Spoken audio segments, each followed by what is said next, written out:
Listen, you don't need me to tell you that everything is just cuckoo bananas expensive right now. I mean, have you bought eggs lately? The last thing you want to do is go into credit card debt. Enter the Chime Credit Builder Card. This is a secured credit card with no annual fees. It lets you build credit with money that you set aside so you can avoid interest or getting into expensive debt. Start building credit with your everyday purchases and regular on-time payments, all with no annual fees, interest, or credit check at chime.com/weirdest. Turn your everyday purchases into steps toward your financial goals with Chime's secure credit card. Get started today at chime.com/weirdest. That's chime.com/weirdest. Chime. Feels like progress. The Chime Credit Builder Visa Credit Card is issued by the Bancorp Bank N.A. or Stride Bank N.A. SpotMe eligibility requirements and overdraft limits apply. Out-of-network ATM withdrawal and OTC advance fees may apply. Late payment may negatively impact your credit score. Results may vary. MyPay eligibility requirements apply.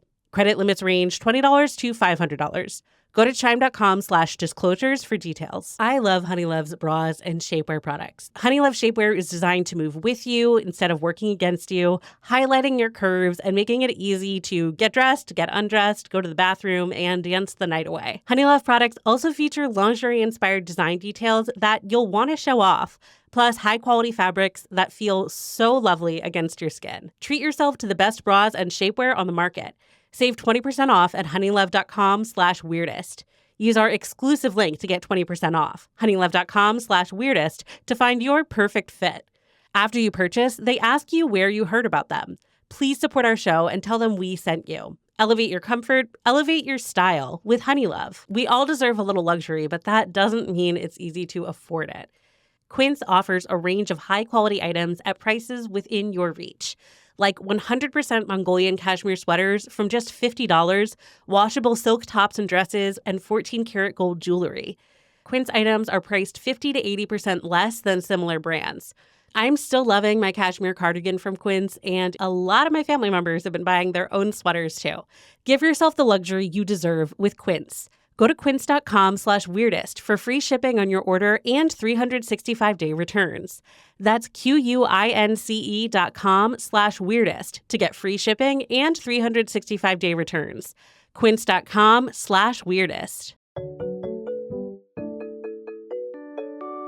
At Popular Science, we report and write dozens of science and tech stories every week. And while most of the stuff we stumble across makes it into our articles, we also find plenty of weird facts that we just keep around the office. So we figured, why not share those with you? Welcome to The Weirdest Thing I Learned This Week from the editors of Popular Science. I'm Rachel Feltman. I'm Amanda Reed. And I'm Riley Buck. Riley, welcome to the show. So great to have you on. Yes, finally on. So glad to be here. Yes, I've been trying to snag you for ages, so I'm glad that the stars aligned.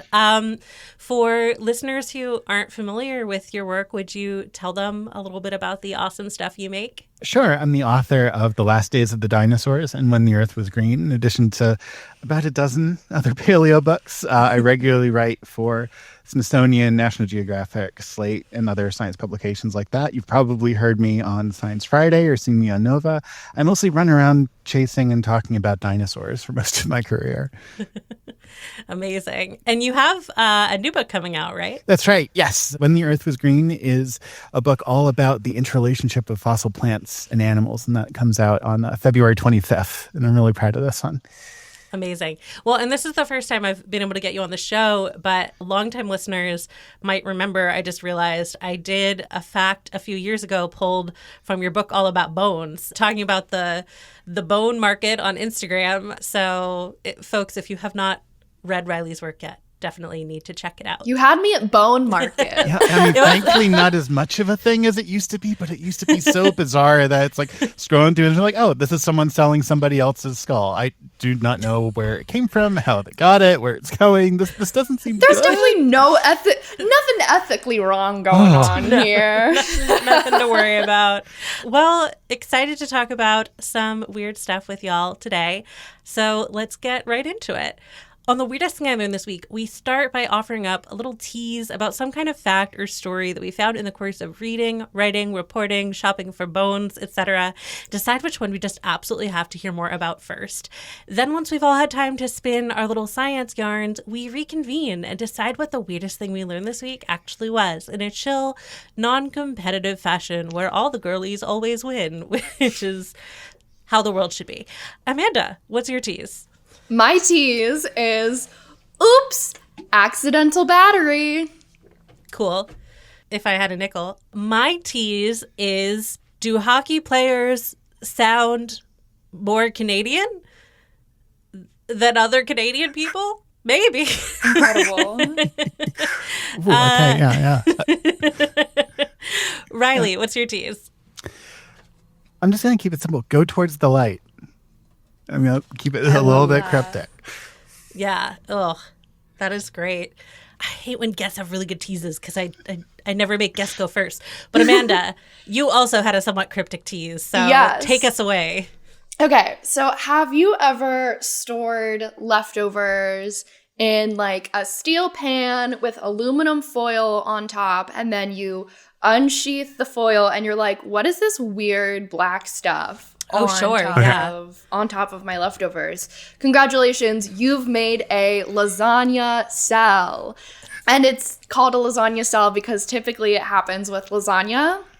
Whoa. So it like really is. Like that's great. I've heard the term lasagna cell. I couldn't tell, gun to my head, I couldn't tell you exactly what it is you're about to tell us about, but I've heard it and definitely had no idea it was named in reference to actual lasagna. Yeah, I was ready for the Garfield joke.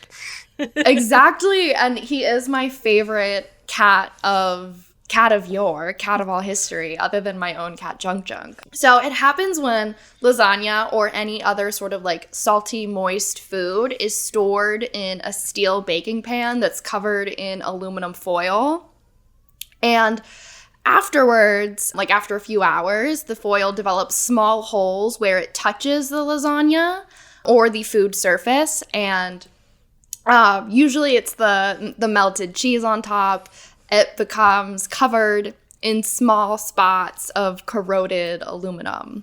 Delicious. So I've seen it in my research on this for today. Someone said it happened to their enchiladas. It happened to my pork and sauerkraut, but only because I think the vinegar in the sauerkraut just like kind of chomped through the aluminum. I don't think any battery nonsense was happening, but just still very interesting. So among other things, battery cells contain a cathode, an anode, and an electrolyte. So in this case, the salty food, and aka the lasagna, is the electrolyte, the aluminum foil is the anode, and the steel pan is the cathode. If the aluminum foil touches the lasagna in small areas, it's so this is an example of galvanic corrosion. So the galvanic corrosion can happen really, really fast if only like a small part of the foil is touching the aluminum. And it's possible for, as I mentioned before, if you're like, is this actual lasagna cell activity, or did I just store a very acidic thing in steel? Salt, vinegar, and other acidic compounds can cause the foil to disintegrate. So it's a little fun game. Regardless, the product of either of these reactions, so whether it's something acidic eating the foil or the lasagna cell itself, is aluminum salt. It doesn't harm the food, but you might not like the flavor or color that, the affected area treated with the aluminum salt may produce. Not everyone is like, yes, I love black spots on my food. It's my favorite part of food. How much can I power with my lasagna battery? Probably not that much. But listen, if you get enough lasagna, That's so like true. mathematically, technically you could. Oh, it's like all those cartoons as a kid. It's like, we'll make a potato battery, and then they make like a million of them to power like the DeLorean or whatever. Exactly. But this time it's Garfield approved. I like it. I mean, it feels like a good setup for like your brain teases. Like, what do vinegar and cheese have in common? It's like, what are you talking about? Galvanic corrosion. And lasagna cell, speaking of, it's not even the most famous examples of galvanic corrosion, which for those at home who are like, I don't feel like Googling that phrase, galvanic corrosion happens when metals corrode in the presence of an electrolyte. The other example is the Statue of Liberty. I was going to say, I know that girl has been through some galvanic corrosion. I know. That gorgeous patina. Sounds like what happens to a Cybertruck when you drive it off the lot. It's like, oh yeah, it'll galvanically corrode. Like, yeah, exactly. I'm actually, well, by the time this airs, it will already have happened, but I'm going to dress up as the Statue of Liberty for an event I'm going to. It makes a lot more sense than you might think. I'm going to the live show for Dimension 20. Yeah. So I'm going. Oh, I think one of my friends is going to that show. Yeah, it's going to be so fun. I mean, they sold out Madison Square Garden for people to watch them play D&D, which is incredible. That's crazy. But they're riffing off of the campaign they did that's based in like a magical version of New York City called the Unsleeping City.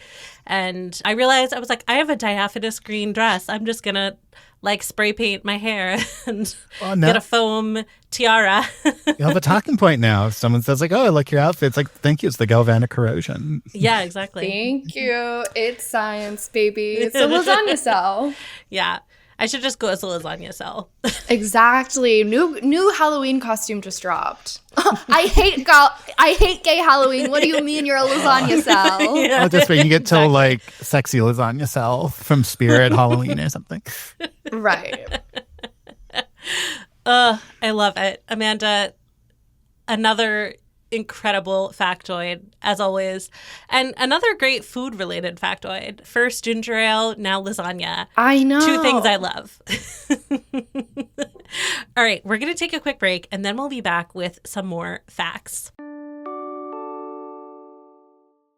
Listen, you don't need me to tell you that everything is just cuckoo bananas expensive right now. I mean, have you bought eggs lately? But while you're dealing with those high prices, the last thing you want to do is go into credit card debt. Enter the Chime Credit Builder Card. This is a secured credit card with no annual fees.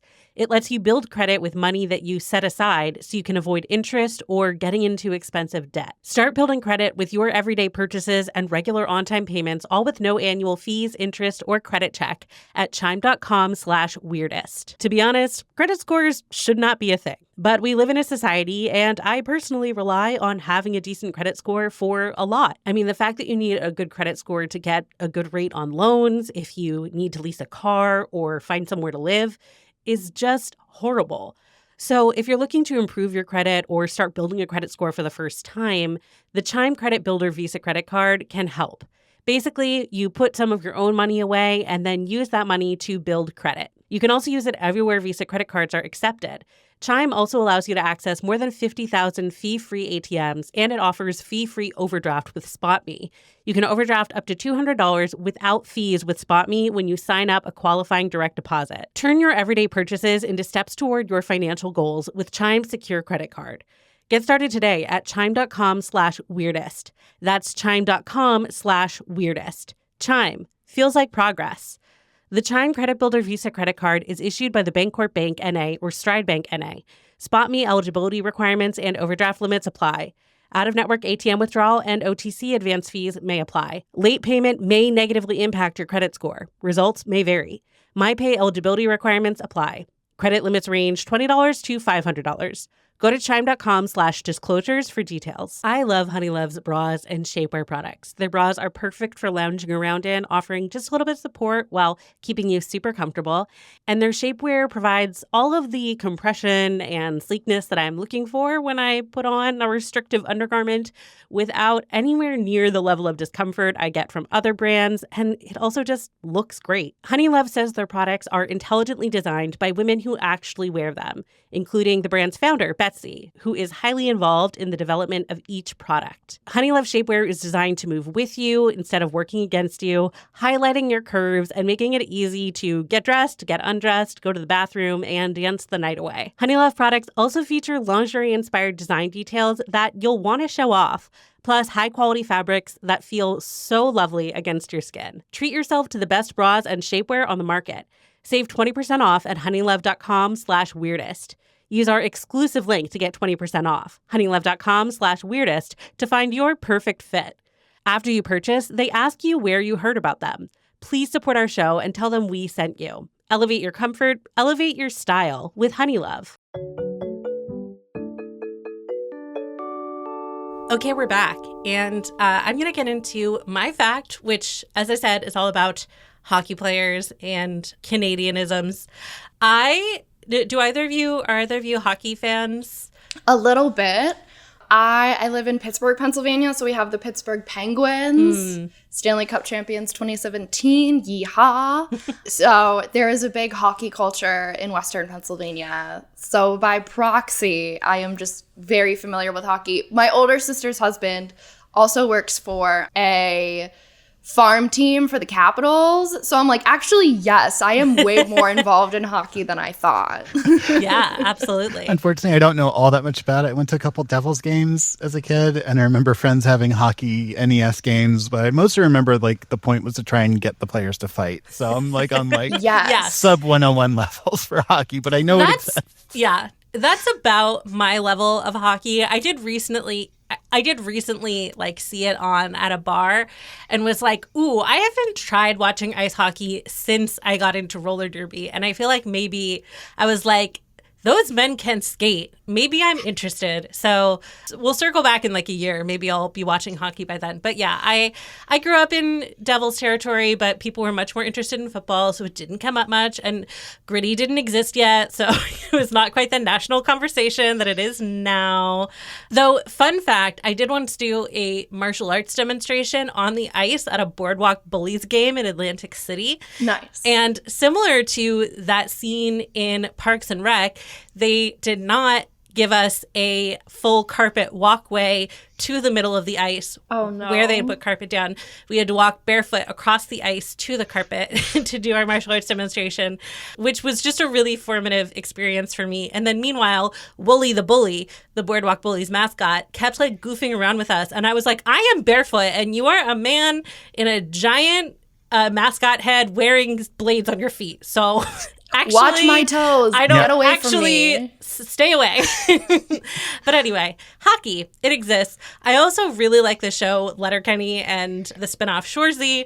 So when I saw this study come out, that was the first thing I thought of. There's a lot of people talking in very exaggerated Canadian accents and playing a lot of hockey on those shows.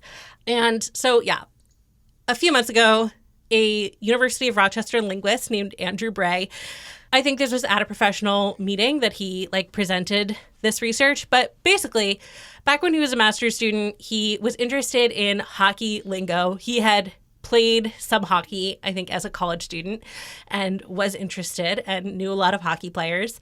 And he was, as a linguist, really interested in how their various lingo had developed. Things like calling a puck a biscuit. And I feel like it's probably pretty straightforward, but, we don't know until we know. So he was interested in those questions. And apparently at some point, someone said to him, are you going to study why all the American hockey players sound like fake Canadians? And he was like, maybe I am. Beautiful. And then it turns out he did. So his research is sort of addressing what it turns out once he started thinking about it and talking about it with other people is kind of accepted as a universal truth that American hockey players sound vaguely Canadian. First, he had to figure out what do we mean when they say they found vaguely Canadian? What makes them sound Canadian? What makes it sound fake? How much is this actually happening? And so he went out and actually did that. He interviewed a bunch of hockey players from a few different teams. He actually noted that the fact that he had a background in hockey was really beneficial because he was able to just sort of hit record and get these conversations going with them and get them to talk about hockey as much as possible for 20 minutes without saying to them, I am studying how hockey changes the way you talk. Because obviously if you ask someone that question, they might be thinking too much about how they talk and talk differently. Instead, he could be like, I'm a linguist doing this study. By the way, I used to play hockey. I see you're on this team. Tell me about that. So he got all these recordings to work through and started looking at, of course, how they said their vowels. Because even if you don't really know anything about linguistics or Canadian English, you got to know that it's about the vowels. More like a boot the vowels. Yeah. Hey. I was just trying to work out excellent. Like What is the Canadian is, right? Is that like someone talking about like all dressed chips? Like, and I like that we're focusing on vowels. Speaking of Letterkenny, there is a fantastic episode that is all about chip flavors, and it's basically a black box play of the town talking about chip flavors. It's some of the best television I've ever seen in my life. Highly recommend that being the first episode you watch, and then being like, what are these people up to? What's their story? Then you can go back to the beginning. But the chip episode speaks for itself. It stands on its own. So yeah, I'm not going to get into all the different ways that the vowels are different in Canadian English, but he was looking at a few of them, and he thought maybe some of these American players might be using these vowel variations, but maybe like to different degrees because they hadn't actually grown up using them. And that might be why it sounded kind of off to people. And he did find some evidence that some U.S. hockey players were, in one case, he said they were using something called monophthongal pronunciation, minimal tongue movement, ironically, as anyone ever tried to say monophthongal with minimal tongue movement. And that is what you would expect in, Midwestern English or Canadian English, not something you see in most of the rest of the U.S. And basically, U.S. hockey players were coming close, but not quite sort of hitting the benchmark that would make you say, like, this is Canadian English pronunciation. Same with, like, vowel sounds like boat. So their pronunciations were just, like, not quite right for other American English dialects, but also not quite Canadian, which answers the question of, like, why do they sound like fake Canadians? Then there's, like, why do they sound Canadian at all? Yeah. And the answer to that is probably pretty simple. I mean, I'm not going to say there's no way to test this, but he didn't test this. But his hypothesis is that what we're seeing is sort of like a linguistic persona, like people talking in a way that feels appropriate for like the social context and in-group that they want to be in. Yeah. I was wondering if it's like mirroring in some way where like you're around folks who use certain expressions and you start to pick it up. Like how many people never say y'all unless they're around someone who says y'all a lot.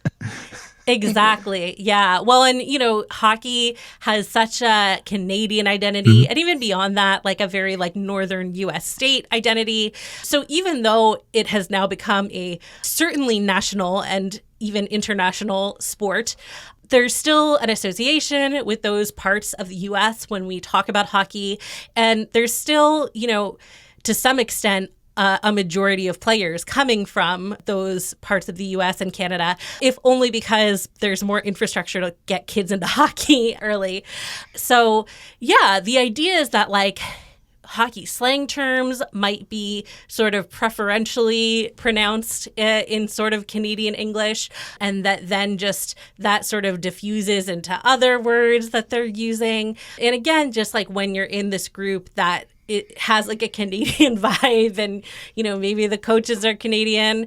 It's just sort of like seeped into being part of the culture of the sport beyond being specific to Canada. But it turns out he is definitely not the only person studying this question. I found a few different research papers on it. One in particular I want to talk about because I thought it was really interesting, by Judy Dallinges, sorry if that is not how you pronounce her name, at Western University. It was this small survey of Ontarians pretty recently asking how Ontarians feel about the idea of hockey English as opposed to Canadian English. Interesting. Yeah, the author of this paper said that it's just kind of common knowledge that people will refer to hockey English as being this sort of, dialect. And in her, survey of Ontarians, it was a small study, just a few hundred people, but I think this is really interesting, so I wanted to talk about it anyway. 67% said that hockey English was a thing distinct from Canadian English. Not that it's its own whole dialect, but being like, yeah, I know what hockey English is. I know what people are saying when they say something is in hockey English. Some said it was a more exaggerated, quote, more Canadian form of Canadian English. What's interesting is that when the survey asked what distinguished it from Canadian English, most people just listed hockey slang words and phrases. So the examples she included were sauce that, tune him up, and selly. I've heard selly on Letterkenny a lot. The other two, can't say I have. But again, I'm not very into hockey.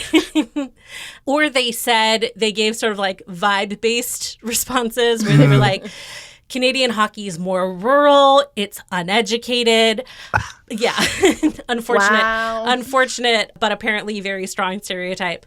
But when they were asked to guess whether a voice clip came from a hockey player or a non-hockey player, and then to explain why, that was when they started citing the actual pronunciation. And it was always about the vowels. And some respondents even said specifically that hockey English was not exclusive to hockey players, that it was a thing that came up whenever people talked about hockey, or even like a broader social phenomenon that they couldn't really pinpoint the boundaries of, but they knew it was different from standard Canadian English. One thing that was really interesting to me is that the speaker most frequently identified as a hockey player was a male speaker who was not, in fact, a hockey player. My gosh. Almost 80% of people thought he was. And then the actual male hockey player only got clocked about a third of the time. And meanwhile, less than 10% of the respondents realized that the female hockey player was a hockey player, even though most people, when asked, said that women also were guilty of using hockey English. But when the clip featured the female hockey player saying the word sports, about half of the people guessed correctly. So, it seems like a lot of this, even if it's not exclusive to hockey players talking about hockey, a lot of the actual cues people are looking for are probably those hockey slang words. And then, it really did color how people received the speaker. Basically, when people thought they were listening to a hockey player, they were more likely to say that they didn't seem particularly well educated or even seemed undereducated. When they said someone wasn't a hockey player, they were more likely to say they were very educated. And sort of similarly, when they thought they were listening to a hockey player, they were more likely to say, yes, this person sounds very Canadian. It's kind of amazing just how much this has to do with context and perception, right? Like how someone should sound and in what context. And it makes me think of, this is kind of a tangent to what you were mentioning, but how often our own voices change, probably contextually, and we don't even know. It's I just sound like what I sound like. It's no, if you were listening, you'd hear all the different tonalities. Yeah, absolutely. I mean, as somebody from a place with a regional accent that definitely gets read as uneducated, rural, and weird, it pops up in weird places, and most of the time it's not there at all. And then sometimes I'll be recording voiceover, and I'll be like, oh no. I sound like I'm putting in an order at the Wawa. I know. What happened? I feel especially here in Utah, so I grew up and spent 26 years in New Jersey. I didn't come out with a strong New Jersey accent, but Utah drivers are the worst. And when they're driving badly, the inner New Jersey comes out, not just in tone, but in what I say. I normally don't call people a fucking in my day-to-day course, but the driving around here will just make that Jersey Shore accent just pop out, and it reinforces itself because it works. It's they're just not ready for it.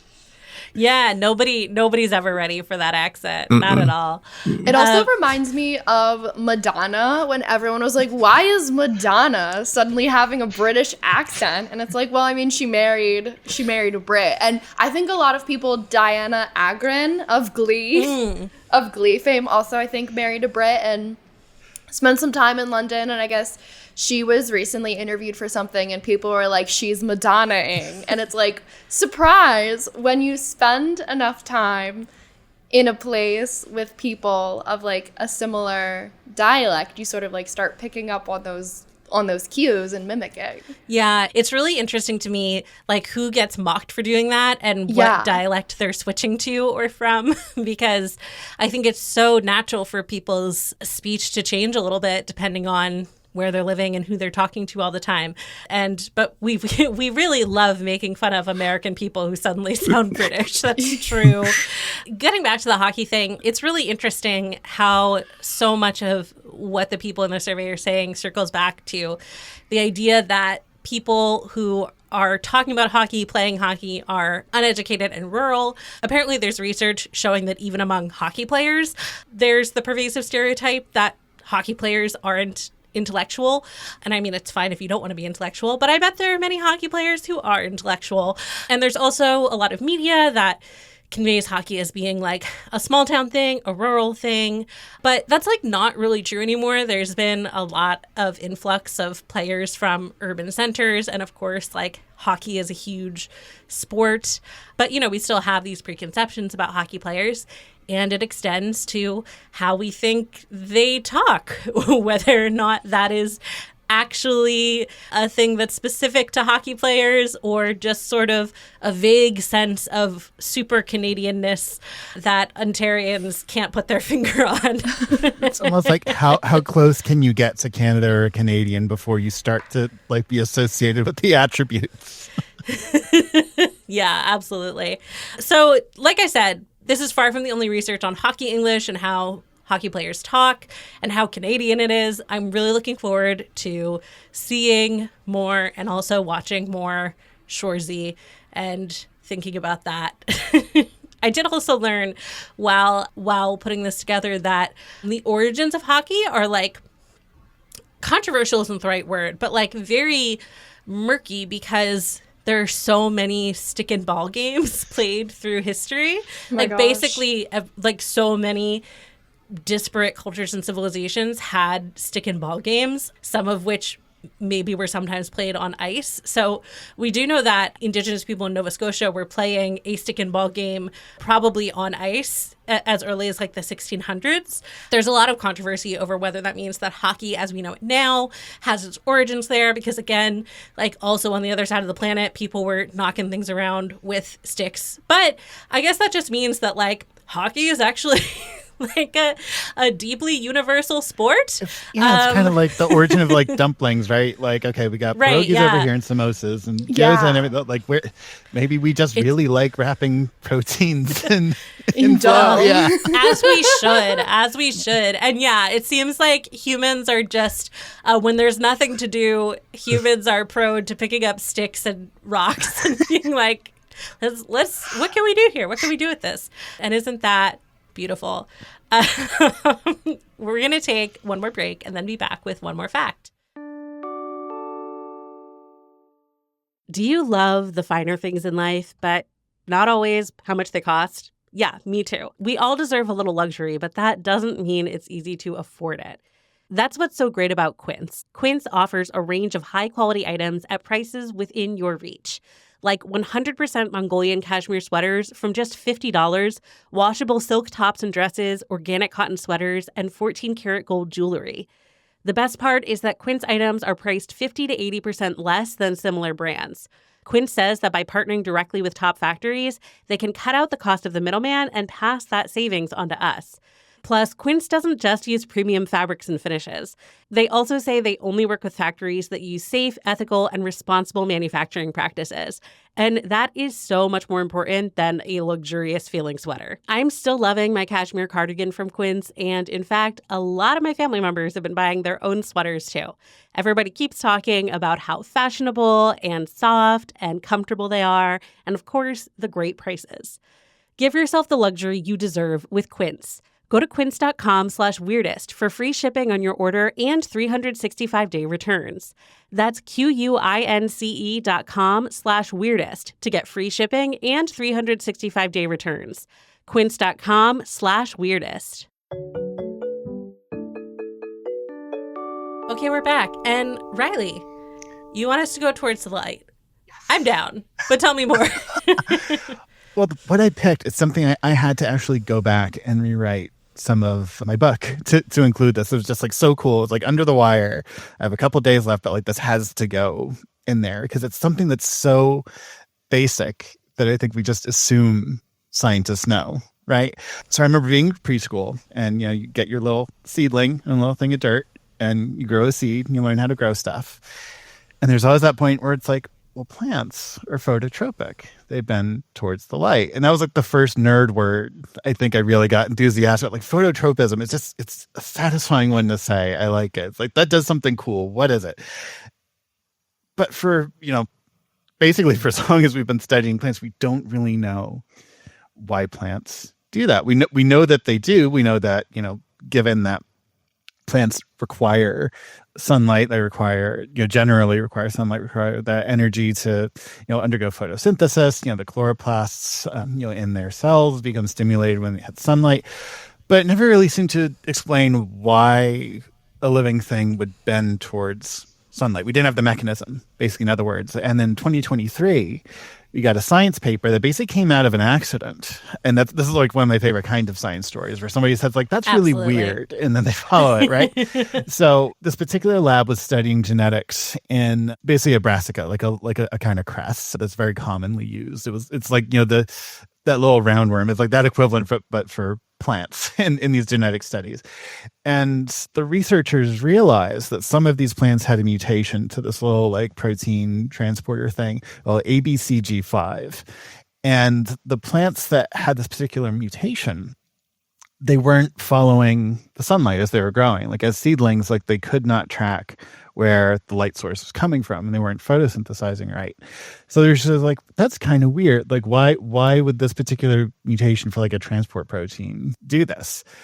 And what they realized was that it was affecting air spaces within the plant. That basically the plant that did not have this mutation had air spaces as normal, was able to bend towards the light and say, that's kind of weird. And they realized that when sunlight's hitting the plant, when it's hitting the green part of the plant, it then goes through that outer part of the cell wall and it hits this air pocket and it scatters. The light refracts and it creates basically a gradient.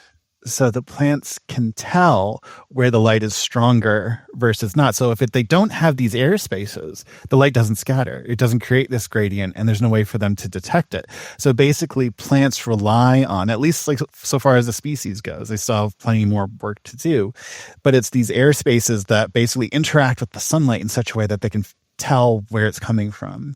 And then everything starts to bend in that direction. So I wish we had like more about how exactly like this whole like behavior basically happens. It's what my bane as a science journalist, when we find out one thing that's really cool and it's like, can you explain the whole thing? It's like, no, because we don't know yet.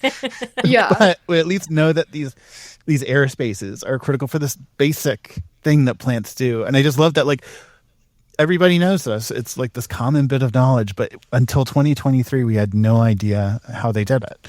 Wow, that's really cool. And it's also something fun to see in practice. In my living room, we have a bunch of plants, and I forget what kind of plant it is. I apologize to the plant people who are like, here is my... I thought you were just apologizing to the plant, full stop. Which No, but before this plant, it like wasn't right against a window, and it was kind of like floppy. But now it's within two feet of a window, and all of its little leaves just like flop towards the windowsill. And I'm like, I love this for you. You're just like, here is the light. Here is my happy place. Yeah. They can be so sensitive to it, right? Just like a little bit too much or too little. The ones that get me are like, I love plants that break the rule, right? It's like all plants photosynthesize. Well, turns out some don't. One of my favorite is a ghost pipe. So you can find it in eastern forests, and it's pale. It's basically this pale stalk with a downward pointing like bell type flower on it, and it gets its food with basically a relationship with fungus that grows on tree roots, and it doesn't photosynthesize at all. Like it doesn't even have the cells really to do it, but it's found this like extra step way of surviving. And wrote about that in When the Earth Was Green, partially because in the Ice Age chapter, it was a neat way to talk about like glacial retreat and how ecosystems change. Because we talk about like the Ice Age, just like everything's covered in ice, which wasn't, but like it's this monolith, right? Just like the ice came in on a Tuesday and a million years later it was gone. But there are all these glacial advances in retreats, and you can follow basically the genetic legacy of these ghost pipe plants as they found these like southern refuges. Basically, they like would just keep being pushed further down by the ice sheets. And when the ice sheets receded, they came back up. So you can trace basically the waxing and waning of the glaciers, the genetics of these plants that don't photosynthesize. I love ghost pipes. So like little vampire plants. Yes. Yeah. Any plant that like epiphytes in general, like that grows on another plant. I just like, how did you wind up doing this? There has to be some kind of backstory. Like you smart cookie. You smart, what is it? Resourceful little cookie. Yeah. I mean, your book is on such a fascinating topic. What were some other like little tidbits that you can't get out of your head? Catnip, one of them, partially because my life is largely run by the cats that we have, like schedule-wise. I can hear one of them meowing outside the door as I speak. Do not like closed doors at all. Same. I did not know that catnip is really quite ancient. It's, at least 20 million years old as a plant. And that evolved basically its like active ability in terms of like, the compounds within it that drive off mosquitoes and attract cats at least twice. Oh, wow. Wow. So much stuff in evolution, like we usually say, okay, like if we look at a couple of different organisms and they all share the same trait in common, we usually assume that must have been present in the common ancestor. That's like the simplest explanation, evolved long, long ago and was retained. But there's also a phenomenon called homoplasy, where you get basically convergence. You have organisms evolving the same thing over and over. And without like filling in that backstory, you would never find it. And this is definitely one of those cases. So I wrote a whole chapter basically around this, because plants do all kinds of interesting and fun things for brains and behaviors, as anybody in a marijuana legal state knows. And catnip felt like a great way to talk about it, because like if this is accurate, the compound within it interacts with like a very, very ancient, if I'm remembering this correctly, very, very ancient gene, very, very conserved. So way back when like everything was an invertebrate, like long before bones, everything's still living in the ocean. There's this certain receptor involved to a certain genetic signal that basically says like, this is a noxious thing, you should move away from it. It does very basic biological stuff. And the compound in catnip basically affects that for insects. It's really good as a mosquito repellent, basically. But the same thing in cat brains, for whatever reason, makes them turn to total goofballs and play and try and fight each other and everything else. And so if catnip is, 20 million years old or so, there were saber-toothed cats around then. This is around the same time that, we're getting our first true cats and dogs. And it was just too good to resist imagining saber cats like rolling around in this stuff. Whether it actually happened or not, I don't really know, but it was just like too good to leave out. Like this incredibly familiar thing has this ancient legacy that probably affected prehistoric critters. Wow. Cute. I love imagining a big cat just rolling in the nip.